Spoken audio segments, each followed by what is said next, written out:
Hi everyone, I'm Kennan from Cars and Bids, and today we're talking about an unusual contraption, as it's not really a car, but it's not really a motorcycle either. It's an autocycle, and it's this, the Polaris Slingshot. And in today's video, we're going to discuss its facts and figures. First, we're going to talk about Polaris's history and where the Slingshot fits into its past. Then we'll get nerdy and talk about some of the technical details. And then we'll take it for a drive, which frankly is something I've always wanted to do is, well, I've been kind of curious about these things for a long time. And with that, let's get started. Before I get going, big news as you might expect, this Polaris Slingshot is for sale, currently being auctioned live on, you guessed it, Cars and Bids. This is a 2022 model, which means it comes with the more powerful 4-cylinder engine. It's also offered with a manual transmission, a multicolor lighting system, as you might expect with one of these, and it comes with an upgraded sound system. And if you've been in the market for one of these, after you finish watching this video, click the link in the description below where you can head to the live auction of this one, where you can bid on it and buy it only on Cars and Bids.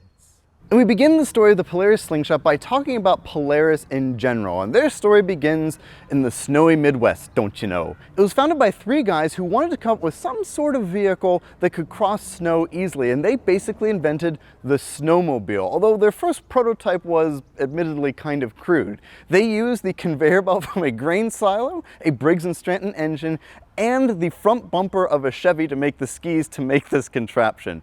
Regardless, it proved to be relatively effective, and they would develop an actual production version that would go into production in 1956. They were so confident with this new snowmobile that they actually took it across Alaska on a 1,600-mile journey to prove that it could cross snowy terrain. Now, it took 10 days, which is not that fast, but nonetheless, they had invented what would become the snowmobile, and it proved to be very popular for Polaris. Having conquered the snow, Polaris wanted to expand into even more kind of off-roady vehicles, and so they would create the first American-made all-terrain vehicle, or ATV. And these two, much like the snowmobiles, proved to be very popular, and they sold very well throughout the 1980s and 1990s. But Polaris wasn't done just yet. They wanted to create a vehicle that could go on-road, and so in 2005 they wisely made an investment in KTM motorcycles. And this was great because it meant not only that KTM could get an ATV of their own, but it also meant that Polaris now had access to the motors and the engineers from KTM to help make on-road vehicles. And so they would do this, experimenting with various different motorcycles and things like that. But Polaris still wasn't done. They wanted to make something unique. They wanted to make something that would offer more practicality than a motorcycle, but still give you the open air driving thrills that a motorcycle could. And in 2014, for the 2015 model year, they introduced this, the Slingshot. And now it's time to talk about the Slingshot's design, as it's kind of unusual because, as I mentioned, again, it's not a car because it has 3 wheels, but it's also not a motorcycle because it has traditional car controls. It's an autocycle. The big benefit of it not being a car means that it doesn't have to comply with certain regulations that most road cars do, so it's easier to produce one of these. And the benefit of it not being a motorcycle and it having those traditional car controls means that you don't need a specialty license in order to operate it. It's kind of an unusual blend, but that's what makes an autocycle an autocycle. Another thing to note about the design of this car is that, well, it really doesn't have much of a body. You have some panels up front and some panels on the back, but you don't have any doors and you don't have any roof, at least not on this model. A quasi-coupe version of this car is available, but frankly, you want this one. You want the open-top driving experience. And all of this lack of bodywork and lack of, well, frankly, safety controls, as this thing does not have an airbag, means that it's very light. This car weighs only about 1,600 pounds. But the focus of this car, despite its lightweight, is not on track driving or high performance driving. It's really meant to be enjoyed on back roads like you would with a street motorcycle. That was the whole design brief. You get the wind in your hair driving around in this open driving experience, but it is extremely light and therefore it's pretty fun. But just because this car isn't focused on setting lap times doesn't mean that you don't have ample performance. Located under the front hinged clamshell hood, you find Polaris's 2-liter 4-cylinder engine that makes about 200 horsepower and about 140 foot-pounds of torque. Now, if you bought an earlier version of the Polaris, made before 2020, you got a 2.4-liter GM Ecotec engine, and that engine made about 30 less horsepower and roughly 20 less foot-pounds of torque. Regardless, this is plenty of performance in a car that weighs only about 1,600 pounds. With this version, the 2020 SLR, it can get from 0 to 60 in 4.9 seconds, and, if you're brave enough, onto a top speed of 125 miles an hour. And although these aren't blistering numbers, it's plenty fast in a car that has a completely open cockpit. While we're up here, it's time to talk about this car's most interesting attribute to me, and that is its front suspension. This thing has fully independent double wishbone front suspension, which is a big deal. As I've mentioned in other videos, double wishbone suspension offers a lot of benefits for a car. The first one to talk about is stability. As you start to go into a corner and the body starts to roll, having a double wishbone suspension means that the car makes a greater contact patch on the road. You have more of the tire on the road, giving you more stability. Now, you can replicate this with a McPherson strut setup, which most cars have, but in order to do that, you have to run the setup relatively stiff. But the benefit of double wishbones is, well, you don't have to do that. Because there are two wishbones holding on the wheel, you don't have to add extra severe dampening in order to make the car handle well.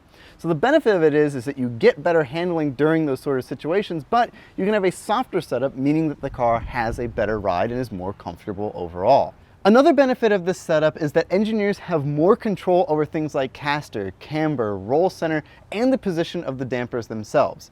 It means that they can finely tune the suspension setup without having to make compromises like they would in a normal McPherson setup. In most cars, having a suspension setup like this is prohibitive for a couple reasons. One is that it's very expensive and complicated to develop, and so most manufacturers don't bother. And another has to do with space constraints. It's hard to package double wishbones into a car. That's why we haven't seen them on cars like the GT3 until the 992 generation. But seeing as this car doesn't really struggle with space constraints, as it doesn't really have much of a body, means that engineers were able to put in a very legitimate double wishbone front suspension system in this car. And so, despite it being on the more cost-effective side of things, it still has a very serious suspension up front. And speaking of cost-effective, well, the rest of this car is frankly pretty simple because it's a relatively simple beast. It doesn't weigh very much, so you don't need extra crazy suspension bits aside from the wishbones, and so this car really doesn't have stuff like that. It's most exemplified up here with its brakes. This car has single piston front, single piston rear brakes. Again, kind of relatively basic technology, but this car doesn't weigh very much, so you don't need these huge complicated brakes to slow down the Slingshot. But outright simplicity is not a bad thing, as that's what people who buy this thing want. They want a connected driving experience with access to all of this, the open air driving thrills that this thing has to offer. And the simplicity is further reflected in here. There are really no frills in this car. You have an infotainment screen and things like that, but critically, you have a manual transmission. Now, originally, the Slingshot was only ever offered with a manual. If you bought one made before 2020, well, that was the only transmission option you got. But in 2020, Polaris introduced a sequential manual gearbox, like what you would find with BMW's SMG or something like that. So you did have the option to have a car that would shift gears itself, or you could opt for what's in this car, the 5-speed manual transmission. And frankly, that's kind of the transmission you want in this car if you can drive a manual, because it's all about the connected driving experience. Okay, we're driving the Polaris Slingshot. This is an incredibly unusual experience. You're just out in the open air. Like, you want to talk about wind through your hair experience? Well, this thing's gonna restyle my hair. But it's crazy. You look right there, you see the wheel, and you're just out. You're just out in the open. It's crazy. I will say, I've always been curious about how these things drive. You know, you go on vacation, you see people driving around in them, usually with some kind of crazy light set up on them or something. And you kind of think to yourself, it's like, well, yeah, I mean, you know, it's just a ridiculous machine. I think my initial impressions are, it's surprising, like the ride quality is actually shockingly good. I think a lot of people really have a negative view of the Slingshot. Like, now, granted, I'm on very smooth roads here in Orange County, but it's like actually pretty great. Polaris Slingshot, definitely more fun than you think. It's pretty nice, and like, I'm surprised at that. you're just in the open. Everybody looks at you because you're right there. You're so visible. You are having a midlife crisis. That is the prevailing What do you thought. do? What do you do? They're not that expensive considering the level of like insane thrills. Great car. Again, it's like it's a go-kart mixed with farm equipment. I also would say it ain't slow. You know, this is maybe a 4-cylinder car, but that does not mean that it's slow. Like it actually gets up and moves. I'm also surprised the gear change is pretty nice in this thing. Like flipping downshift, like it's actually pretty nice. The feel is better than I would have expected for something like this. It's also very easy to maneuver because it's not a particularly large vehicle, but it's also like you just see everything. I can see where the front wheels are. They're just there. You know, if I need visibility, I turn around and boom, I can see everything. The clutch is also like relatively easy to get used to. The brakes are don't do a whole lot. Again, they're kind of simple single piston brakes. So they're not necessarily like really grabby or anything like that. It certainly does not have carbon ceramics or something to that effect. But what it does have is very low curb weight. About 1,600 pounds is crazy low for something like this, for a modern vehicle of any kind. You feel it driving around. Like you feel definitely how light this thing is.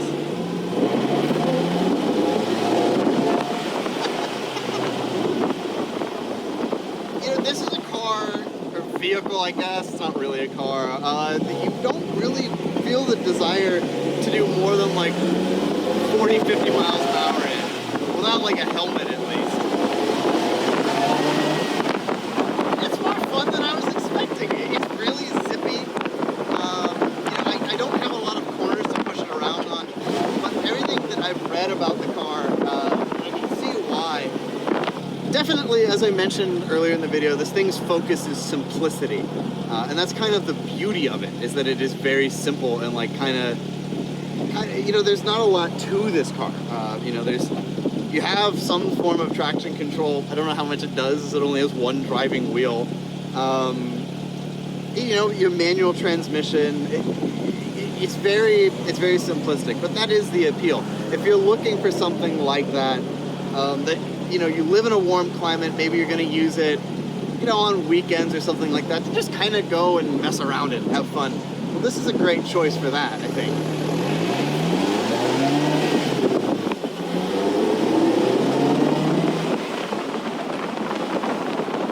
Man, the attention. Everybody looks at you in this thing.